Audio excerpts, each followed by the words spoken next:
What's up, guys? Thanks for tuning in this video. Today I will be explaining who I am and why I'm starting this YouTube channel.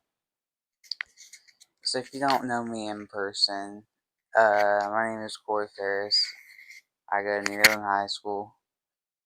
I'm a football and baseball player, and I have just overcome brain cancer. Also, I'm doing this all in one take because I want y'all to see my authentic self. Anyways, side note, um, I've just overcome brain cancer, and let me take y'all back about a year ago. It was late May. I think the exact date I was life flighted was May 24th. I think. I think it was May 24th, and that was when my journey started. Basically, what happened was I missed school that day to go get a body CAT scan, and I had gotten home and I was watching YouTube on the couch. Mom stayed home that day, she was working from home, and I was like, Mom, I'm starting to feel numb. She was like, what? And I was like, yeah, my whole body is just, it's going numb, and we didn't really know what to do.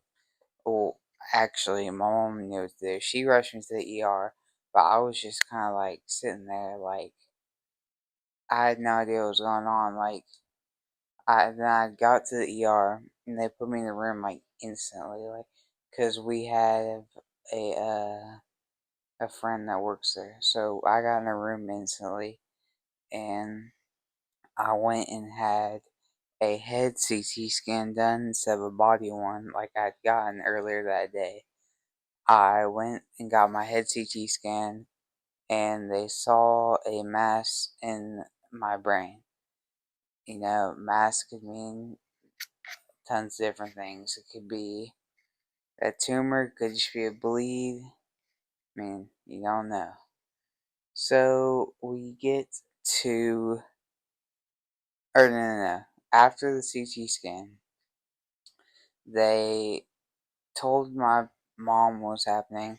My dad was still coming home from work because he works about 30 minutes away. 30 minutes away, yeah. He works about 30 minutes away, so he was still on his way. And,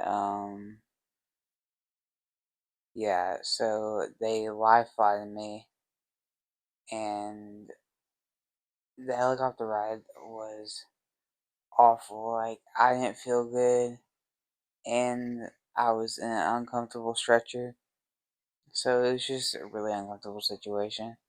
And I got to the hospital and at Texas Children's, and I had to wait for my parents to drive up there.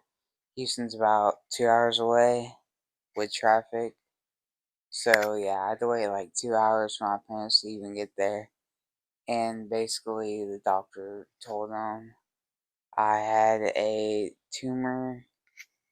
They didn't know what kind, but I had a tumor on my brain stem, and they basically told them that I was going to have to stay in the ICU for a few days. And so the reason I had to stay was because what was happening is these things called your cerebrals? No, ventricles. There we go. They're like they're very tiny, but mine were like, so like they're usually, I don't know off the top of my head, but like they're not like microscopic, but they're not like, it'd be very hard to see. You'd have to see it on like a diagram or something. But so yeah, they get the scans, and the ventricles were inflamed, which, if you don't know what that means, it just means that they're bigger than normal. That's all inflamed means. They're bigger than normal. And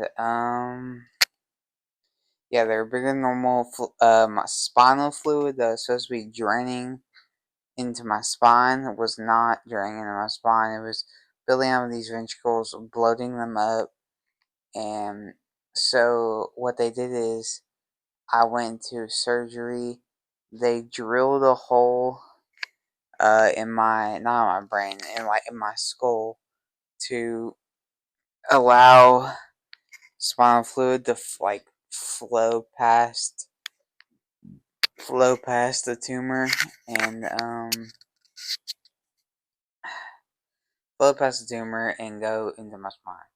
So I stayed in the ICU for a few days. They monitored me. They said it was all good. They sent me home. Sent me home. Uh, so I stayed down at my grandma's house, and I woke up the next morning. It was perfectly fine. I was contacting my friend, and he came and visited me. As soon as I got home, I was so grateful for that because being in the hospital, it's a lonely time. Like even with my parents there, like it's still lonely because my parents are my friends, but like they're not my friends. It's just a difference. So anyways, sorry. He's over visiting, and I'm just talking to him. Like he brought me some snacks, so I'm munching on whatever he brought me, and I start to feel numb again, and I'm like,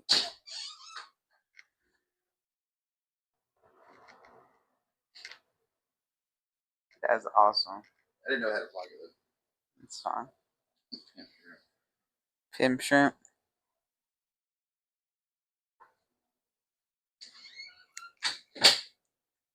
Interesting fella right there. That's my father. Let's see what he brought us.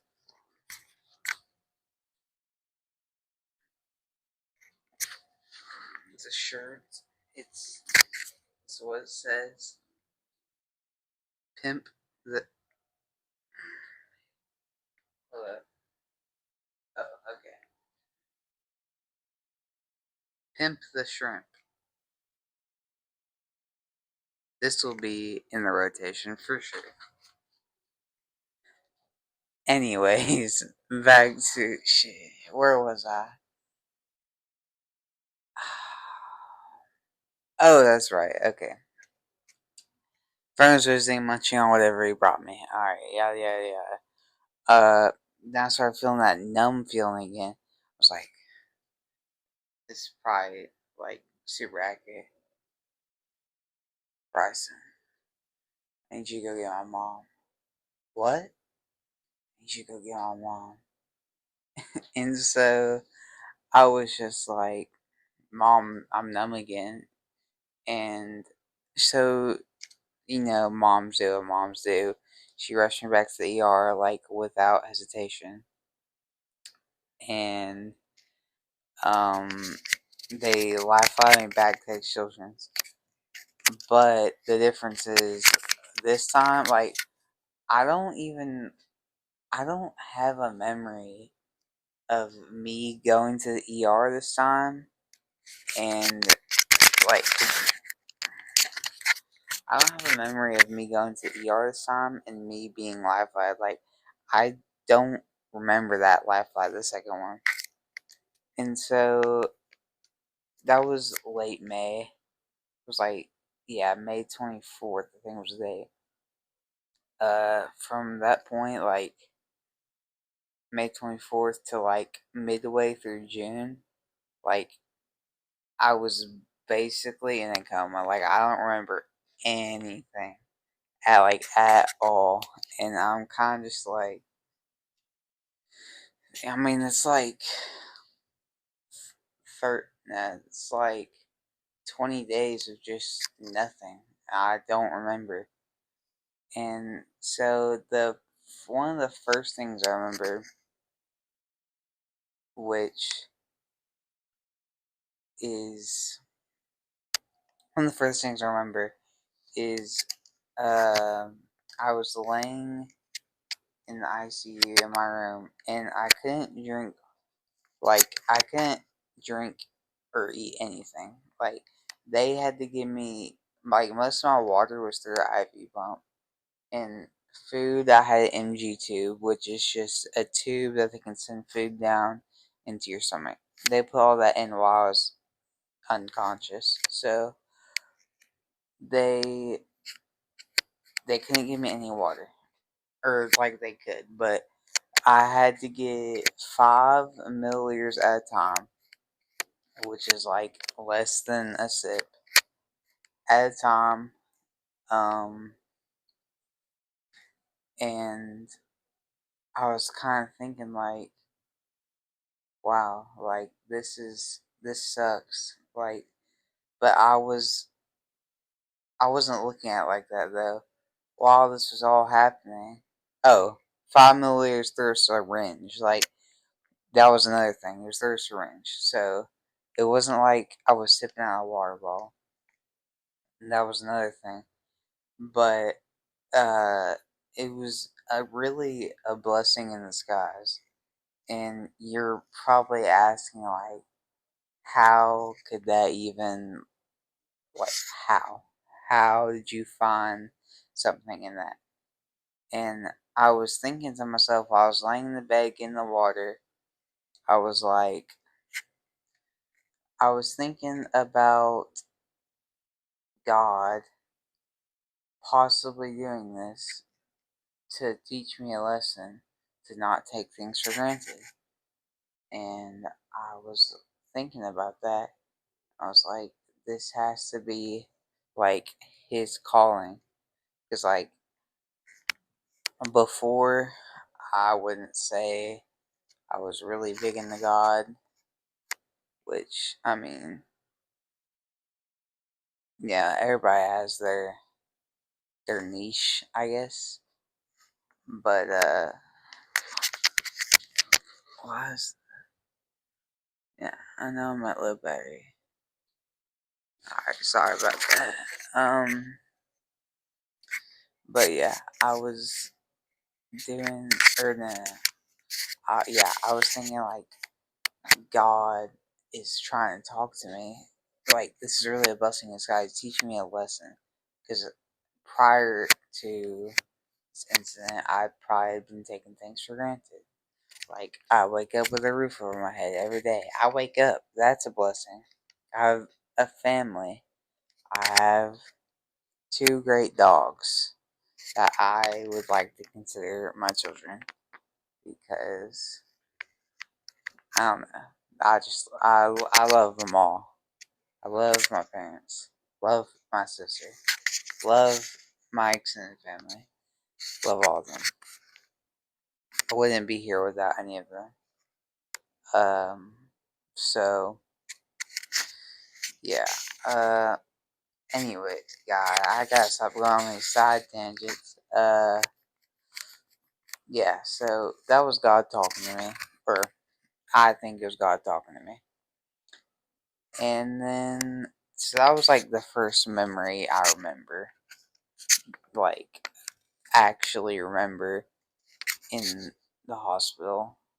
So that was like mid June.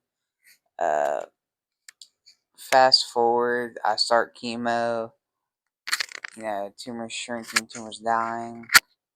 Fast forward to the end of summer, school starts. And I go for the first 2 days because school started on Thursday. Went for the first 2 days, and it was the weekend, and I had a week of chemo, so I wasn't at school for that entire week. Um, so yeah, I had chemo the entire week. Couldn't go to school. I did school online for that week, and after that, I went back to school. Then I had to leave again for chemo. I think I had to leave, or I missed 3 weeks of school for chemo for the first rounds for the first tumor. Getting there though. So then, after I finished all my rounds of chemo, obviously couldn't play football because, you know, I mean, not really much explanation needed. Oh, I should also mention my entire left side was paralyzed. Like, I couldn't walk. I couldn't even. I couldn't do anything really. Like I had to use a shower chair. I had to, yeah, I couldn't do anything. I was basically, I couldn't play my video games because my fingers wouldn't move. Um, so yeah, I mean, it definitely was not easy, but I powered through it. Uh, fast forward. I'm at the end of my chemo, and I think, oh, I'm at the end of my chemo. Tumor's dead, but there is like there's something like there's a mass still there, but it's not really affecting me. So we have a decision to make whether we want to get this the I don't really know what to call it the mass removed or not. So my parents asked me like, "Corey, do you want to have the surgery?" I'm like, "I'm not like I'm not. I can't make this decision. Like I'm not." I'm not enlightened enough on this subject. I think I am gonna have to cut here though, because my phone's almost dead. Okay, we're back. I got stuff situated. Anyways, so yeah, I was like, I'm not like I need y'all to make that decision. So they did, and they ended up when they ended up deciding to get the mass removed, which in hindsight it wouldn't have mattered because the mass was just dead tissue, but we didn't know that at the time. When we had to decide, we didn't know if it was dead tissue because like it still could have been a tumor, just non-cancerous. So I get the tumor removed. I'm out for like another week because post surgery, so I didn't go to school for the rest of that week, and then I went into Thanksgiving break. Well, never Thanksgiving break, I started having like projectile vomiting for no reason. I couldn't eat anything either. Anything I tried to eat would just come straight back up. Like before it even hit my stomach. Like I would I think one day I was eating pizza rolls and I put the pizza roll in my mouth and like I tried to swallow it and I instantly threw up. This happened for like days, and then when I tried to take my meds, it kept happening, kept happening, kept happening. Like, what is wrong? So we went to the doctor, and apparently, while I was recovering from the surgery, two new tumors had popped up. One of them, oh, side note, I was also drinking a lot of water, and I'll get to why in a second. But two new tumors had popped up, and uh, same type of tumor, but in just different spots. So one of the tumors was on, I don't know, they're both on glands, and it was on one of the glands that controlled how much I pee, and and the other, what's it called? I don't know. Oh, I think it's pituitary. I think it's that gland. Anyways, made me super thirsty all the time. So I was literally drinking like 2 gallons of water a day. But uh, where was I going with that? Oh, yeah, yeah, yeah. So after that, we had to start on a new chemo that was really hard on my kidneys and really like it made me sick, so sick. It was only 1 day and 4 rounds, so it was really four days of chemo. But it would knock me out for a week because it was so strong. And then when I finished those rounds of chemo, so now the total's at 10 rounds. I had 6 weeks of radiation, 30 treatments, so 6 weeks, 5 days a week. Um, And to be honest, radiation has, like, I don't know, it didn't really affect me. Like, it didn't make me sick or nauseous or anything, but it did, like, I don't know, it didn't make me sick or nauseous, but it made me tired. Like, really tired. But as soon as radiation ended, I went back to school, went back to the gym, because if you don't recall, this is what I looked like um, before I had cancer, and that's what I'm trying to get back to. And so, I got back into my routine. It took a little bit. I think I came back like end of March. End of March. So I basically missed, that was 6 weeks I missed, plus the 9 weeks of chemo. No. Whoa, that was so off. 7 weeks of chemo that I missed because, so 7 plus 12, that's 13. 7 plus 6, that's 13 weeks missed. And then, like, schoolwork just started piling up, piling up, piling up. I'm still making it up right now in the summer. But, yeah, I mean, my teachers made it really easy for me to come back to that. And I'm so grateful for them, and I'm so thankful for them. But, yeah, so I missed a bunch of schoolwork, or missed a bunch of school after 6 weeks, came back, and was trying to get back in swing of things. It took probably a month to, like, fully recoup. I don't even know if I don't even know if I was recouped by then. But yeah, I was waking up 5 a.m. to go work out. Then I go to school, and then I come home and just, grind that schoolwork. And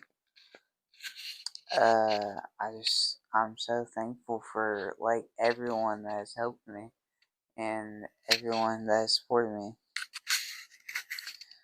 I really don't know what I would do without having people in my life. And that's saying something because, not everybody has those people to fall back to. Like, there's millions of orphans without parents, and there's millions of families without dads. Like, there's single moms. Like, that, me and my mom were talking about that. Like, she was like, I don't know what I'd do if I was a single mom, because, like, my job was to give insurance. Like, she wouldn't be able to, like, pay for my treatments and whatnot, and, like, not to toot my own horn, but I'm kind of expensive, like, upwards of just a lot of money. Like, I I cost a lot. Like, that first helicopter trip was a lot, and insurance was trying to pay for it, but yeah, it's whatever. And so I'm just thankful for everybody around me. Thankful for the people that keep me going. That's why I'm still here. Cause people that care about me. I remember the first time I saw my friends, like, all of them collectively, after they visited me at the hospital, and I was just, like, like, stimulated. Like, I was so thrilled that they were there, and I think, like, it was. I seriously think this was God's calling to me, because he was just like, I don't know, I just, like, he made me realize things that I didn't realize before. Like, I didn't realize how lucky I was, and I didn't realize that I should not take my, like, my anything for granted. Like, even my friends, might see them every day at school, but, like, man, that one time I saw him, like, I got so happy on the inside. Like, I started damn near crying. Like, gosh. But, and then, fast forward to present day. What's happening present day, Coy? What are you up to? Um, just got back from Destin. Not a big beach person, though. So, kind of a bummer. But, I am up to going back to the gym. Uh, about to start summer conditioning football because I wasn't there last week. Oh, I forgot one thing. Last, not, no, May 28th, I had surgery to have my port removed, and the port is just like, think of it as like a permanent IV. It's just in you. I can show you the scar.